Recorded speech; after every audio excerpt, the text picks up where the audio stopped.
I'm Alex. This is the Heartsmith podcast, and it looks a little different. I'm not sure it's going to stay like this. I don't even know what I look like right now, but hey, we're just going to roll with it. Because today, what I'm going to be talking about, what I want to talk about, is life. And that might seem like a really wide topic to talk about, but I really want to talk about how what we what it is we consider life, and why I don't think it's quite right. So, what I want to start off with, since I'm talking about light, is I'm going to bring up the Oxford definition, which reads the condition that separates animals and plants from non living things. This state includes the ability for growth, reproduction, functional activity, and steady change before death. Okay, so what you do with that, what we've done with that, if we've made a condition for life, where life is the thing that separates us from things that are non-living. Like there's this clear separation between us and certain other things in the world. Right? We are living, plants are living, animals are living, rocks are dead. Everything else that isn't a plant or an organism is dead. Right? We don't see life anywhere else in the world, right? What life is has been reduced to like a biological process, and that's all that life gets considered. The only thing that life is a biological process, and something just doesn't sit right with me about that. Like something about that just feels wrong, like in my bones, right? And I don't. The way I want to try to go about this is I'm going to start with like how nature seems alive. Like we personify things. Like we make things which are non-human, right? Personification. We do say things that are non-human, attribute like human-like qualities. So that's anthropomorphism, right? That's to like animals. But we try to personify so many things of life. And I think one of the ways we do this is with like the wind, right? So I'm talking about leaves specifically, because if you ever look at like the leaves of a tree, right? The tree itself, we consider the tree alive, but the tree doesn't move like that. The tree doesn't move with the wind. The wind moves the tree, right? But this movement of the leaves of the tree it's like a dancing, right? You wouldn't be entirely wrong to see it like a dance, or even like I'm talking about leaves on a tree, but you can also think about in the fall, like how the leaves kind of get twirled around by like the wind, and you can have like weird like tornado patterns or whatever form from the leaves, right? That looks alive, right? That looks alive, and it looks alive because the wind is blowing it like that. And but the wind itself is dead. We consider the wind dead. The wind has no life. The wind is just the wind. It's nothing special. It's just the ordinary wind, right? It's not alive. It's not a person. It's not a plant. And yet there's so much of what we consider life which revolves around the wind, right? Like weather wouldn't exist right without the winds. We wouldn't be able to like sail without the winds. We never would have been able to sail without the winds, right? There are so many things that we rely on wind for, but yet wind itself isn't something that is full of life, right? Or like the sun's another example. Like we like to think that the sun is like this dead thing in the sky. Like it just throws off a whole bunch of energy, but it's dead, right? But there isn't any life which would exist on Earth if it wasn't for the sun, right? Certainly not today. I mean, maybe in the far corners, I doubt it. Like I doubt there would be any life without the sun. And yet, everything which is alive, comes from the sun. Everything which is alive can owe its life to the sun, and yet the sun doesn't carry the property of life, just the potential for it, I suppose. And something also seems off about like that, or even like the moon. Like I'm talking about the things in the sky right now, the celestial bodies at this point. Like the moon just reflects the sun's. It's a rock in the sky that reflects the sun's light, but it's another thing that life wouldn't be the same without, right? The creatures who survive at night, the things which thrive in the dark, need the light of the moon to exist, right? The moon is what lights the dark. I know we have candles and fire and all that now, but the moon is the thing that lights it, and or it gives rise to the tides, which are important for life as well. And yet, the moon and the tides as well, the earth, most of the earth, they're also seen as dead, as lifeless, except the earth itself is where what houses all life. Like the earth itself is where all life came from, and yet again, the earth does not hold the property of life. that just seems weird to me. That just seems off. That feels like we're missing something, like we're not connecting something. I know that we have like the whole circle of life, like the food chain or whatever, and yeah, everything comes from Earth, but life feeds on the Earth. The Earth isn't of life, but if it gives us everything, if the Earth is ultimately what's giving us our life to begin with, why wouldn't it have some property of life? Like it's us that says it doesn't. Like nobody, like the squirrels aren't saying, you know what, the Earth isn't alive, the sun isn't alive, the moon isn't alive. The animals, nothing's saying that this stuff isn't alive except us. We're the ones who want to put this separation there. We want this separation between us and everything else, and we're alive. You know, of course we're alive because that's how we're defining it. But when it comes in, like you're like having to drag our feet to the fire just gets to call like plants alive. You know, like people don't even want to call plants alive like that, but they are. Like I know I'm making sense here, but like let's go back to the Oxford definition, right? The state of life includes the ability for growth, reproduction, functional activity, and steady change before death. Well, if you include the earth as in all the life on earth, then the earth is growing all the time. And if not, then you can consider like tectonic plate movement if you really want to. The earth is growing and changing, right? It just does it on a different time frame than what we consider to be life. You know, reproduction. Well, everything on earth reproduces, right? Yeah, the earth doesn't create another earth of itself, but the earth is where all the reproduction takes place with nutrients from the earth, with things from the earth, right? Functional activity, right? Well, the earth is where all of this takes place at. The earth is where all of the functional activity is, and a steady change before death. So let's assume the earth is going to die at some point, and it probably will. Let's assume the earth will die at some point, right? It's changing up until that point, right? It may look like change is happening really, really, really, really slow, but there still is change happening, and it has been since it's been formed, right? It, but we draw this special line. We draw this special line. Man, it looks weird when I look down. Hold on. I hope it doesn't look that weird when I look up. This is temporary. I don't like it already, but this is the best I get, and I think it's better than what I had before. So we're gonna keep moving with it, right?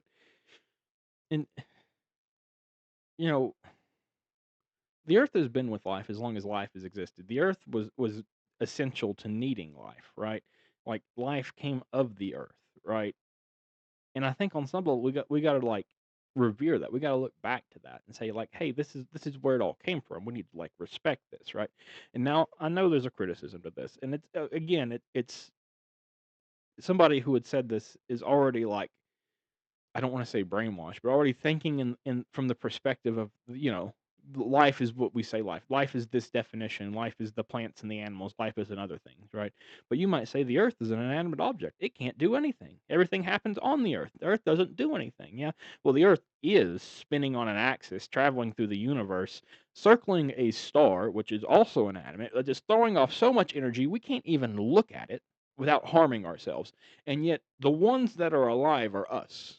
We're not even like involved in that equation. We're not even in on that movement, that cycle, that dance, and yet we're alive and that's dead.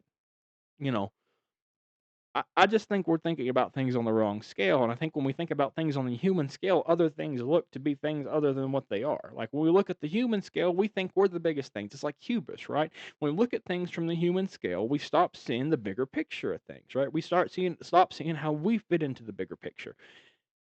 I mean, that's hubris too. I mean, I know the Greek story of like Icarus and hubris is like, well, he tried to be like gods. Well, they brought themselves up to the level of gods. And what are we doing if not saying, looking at everything from our perspective as the ultimate perspective? What are we not doing? What are we doing if we're not putting ourselves up on the level of gods? We broke apart the atom, and ever since we've been willy nilly, like thinking we can do whatever we want to anything. I know it was a slow, like the Industrial Revolution started this process, which was it, kind of started by Enlightenment. But I don't know, like this bugs me. Maybe I'm not super good at completely telling, like saying what it is I have to say here, but I hope I'm getting through enough, right? And I think what bothers me so much about it all is it all comes back to like energies, right? If you stop thinking about like the slice of life as we exist now, like if as we exist now, right? If we stop thinking about like this moment as the thing, I know that like yeah, the moment's all we have, right? But if we actually start to look at where did all of this come from, like we're here, but where did the thing that is us, where did it come from? Like what is our origin, right? Well, first let's talk about something that's not humans. We'll get to humans, I promise. Let's go back to the dancing leaves from earlier. Well, the wind's what blows them, right? The wind is what's causing the movement of lifelike movement of the leaves. So what causes the wind? I know the old question is like, well, what makes the wind blow? Well, if you want to get scientific about it, what does make the wind blow? Well, uneven heating of the atmosphere, differences in air pressure, and in part because of the Earth's rotation. So, the wind comes from the Earth changing. Because all that's within the umbrella of Earth. Like, if we had a cut on our arm, right, and our arm was bleeding, we would say that we are bleeding. Not, well, specific, my arm's bleeding, but I'm not bleeding. No, you're bleeding because your arm is a part of you, right? And so if the Earth has an atmosphere that's constantly changing, right, and we consider it the Earth's atmosphere, right, then the atmosphere is changing, but not the Earth. No, the Earth is always changing. The Earth is always changing. The only thing and if you need me to spell it out for you, what I'm trying to do is I'm trying to link back the idea of life back to the Earth itself. Now, I think it's bigger than that, but I think that's where it starts. I think if we're going to start anywhere, we need to actually start seeing the Earth as a form of life unto itself that we have to respect and live with. Right? There's a reason that people have said before, like Mother Earth, right? Because you're giving homage to the Earth as being where you've come from. Right? It's not just some like I'm not literally saying the earth is my mom. I'm saying that the earth gave life to all of us, right? We are here because of the life the earth allows. And maybe we should respect that every once in a while because that is where humans come from too. Like we come from the earth. That I don't know have a better way of saying that. But we're also kind of like parasites, right? We need the energy of other organisms and human beings so that we can sustain ourselves. We have to consume other animals. We have to consume other organisms because we need that energy to continue living ourselves. This is the cycle of life. This is the food chain, right? We have things consume other things so that we can continue to live. Like life consumes life so that life can continue. Like it's this cycle that we're all a part of, right? And so let's start at the top, right? So we have living organisms that consume other living organisms to survive. Well, those let's say we consume animals, right? Well, animals consume other animals, and those animals consume other animals, right? And eventually you get to a point to where the animals are just consuming like grass and leaves and plants, right? Like green stuff, plants, right? Well, where does the plant get its energy from to survive? Well, in part from the earth, like us, it draws water from the earth, nutrients from the earth, and then rays from the sun, you know, both two things that we would typically consider as not alive, right? Plus like some air from the atmosphere, again, a part of the earth, the wind that again we would consider to be not alive. So we take all these things which don't have life, right? These unalive things, and we make life with it because now the plant exists, with seeds or whatever, but now the plant exists and the plant's alive. But none of the other stuff was.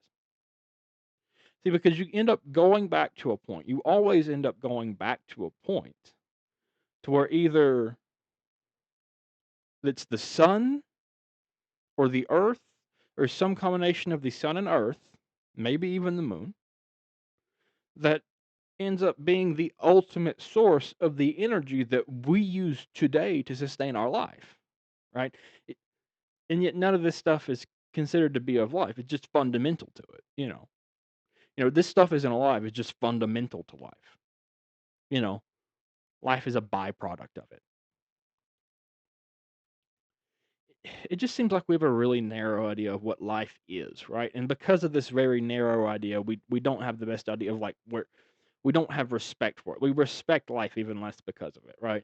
And I think that's a bigger issue. I think we just disrespect life generally speaking a lot of the time, right? I mean, think about humans. You've got to pretty much beg people to respect life of somebody who's a different race than them or a different sex or a different gender. Like you get it. Like you have people don't respect other people's lives. And the entire idea of respecting life goes out the window if they're not human at all, for the most part. Not all people, but for the most part, if they're not human at all, that entire idea goes right out the window, at least in the West. I mean, I think in India, they have more respect for, like, life, right? But or maybe in the East in general. Maybe they do, or maybe it's just in I don't know. I'm just saying maybe it's just a Western thing, and maybe the West is just why I'm saying this, but that's the sense I get from where I'm at, right? And, this is only broken if the thing that we're looking at is kinda cute, right? Because if it's a puppy or a kitten or a baby, like, we love it, and we will love it, and we will have regard for its life until the point at which it grows up, at which case it's out on its own, it doesn't matter anymore, right? We no longer respect it. I mean, as humans, we have hunted and killed species to extinction. We have hunted and killed each other to extinction, and we didn't even need a good reason other than like we wanted to and they suck. That was the whole thing. And we collectively were like, yeah, they all suck, and then had like weapons. That's what humans seem to do a lot, you know, eh, anymore. Like, I'm not saying humans are always like that, but I'm saying now that's what humans seem to be. And what it goes back to for me is that, like, we just don't have any respect for anything being sacred anymore. There is no such thing as the sacred anymore in society. We don't revere anything. And I don't mean like you have to literally worship it at it, like drop to your knees and worship. I mean just some like reverence for like this is important. This is meaningful, and I ought to respect that. I ought to, feel for that. I ought to keep that into my mind when I do stuff and not just completely disregard it. Like it feels like something that humans may have known for like millennia, and then suddenly at some point we decide we're going to scrub it from our collective consciousness. Like because science, because scientific progress, and we never look back. Like we used to view nature as sacred. It was part of this thing that we called life with us. It was the co-inhabitant to us with life. But we've like completely abandoned the idea of anything being sacred anymore. The only place that we even revere anything is in scary movies anymore, and that's only for the audience, right? Because we all know what happens when something's built on an ancient burial ground. But that only happens in movies, right? Like you commit some crime against God or nature, and a family curse is now cast upon you, but that only happens in the movies, right? A bunch of teenagers get together and set off to camp in the woods that everybody told them they shouldn't step foot in. And now suddenly something's after them, but that only happens in the movies, right? If we took away, like, we do have movies of things we should actually fear and we do fear, and that's serial killers. That seems to be where all of the fear of society has been put onto is serial killers, right? And if we took some of the fear we have of serial killers, because and redirected it to anywhere else, it would be great. You're probably not going to be killed by a serial killer. However, you're probably going to deal with the ramifications of people disrespecting nature. We already are. Have you heard of global warming? And I just